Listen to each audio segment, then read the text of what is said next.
என்ன வீடு அவ்வளோ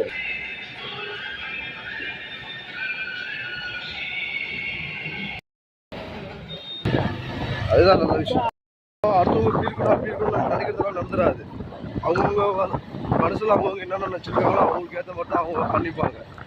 நம்ம இவங்கள திருத்தணும் அவங்கள மாற்றணும்னு நினைக்கிறது நடக்க முடியாது. அதெல்லாம் ஒத்து வராது. வாழ்க்கையில் யாருமே வரமாட்டாங்க. நம்மளுக்கானவங்க கிட்ட போய் நம்ம என்ன வேலையும் சொல்லிக்கலாம். ஏமாத்திட்டே காலத்தை ஓட்டிடுவான். அதோட பிரச்சனை நீ அங்கே 5000 வாடகை 50,000 ரூபாய் வருதா மாதம்? 5000 ரூபாய் வீட்டு வாடகை. நம்ம எப்படியோ இல்லை அது ஒரு அளவுக்கு அந்த இடம் சேஃப்டிக்காக இருக்குன்னு நான் சொல்லிட்டேன்.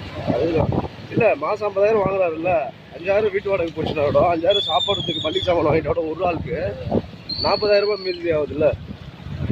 அந்த 40,000 ரூபாய் வச்சுட்டு எப்படி வாழலாம்ல? நம்ம அதெல்லாம் யாருக்கும் அட்வைஸ் எல்லாம் பண்ணக்கூடாது சந்தா. நம்ம வேலைனாலும் நம்ம பார்த்துட்டு போயிட்டே இருக்கணும். இவங்கள மாற்றணும் அவங்கள மாற்றணும்னு நினைக்கிறதுலாம் அதெல்லாம் நடக்கிற காரியம் இல்லை. நான் நிறைய அனுபவத்துக்கு சொல்கிறேன். நம்மளை நம்ம மாற்றின்னு போகிறது தான் நல்லது. அடுத்தவங்களுக்கு அட்வைஸ் கொடுத்தாலும் நம்ம அசிங்கப்பட்டோம் கெட்ட பேரும் வாங்கிறதுக்கு வேணாம்.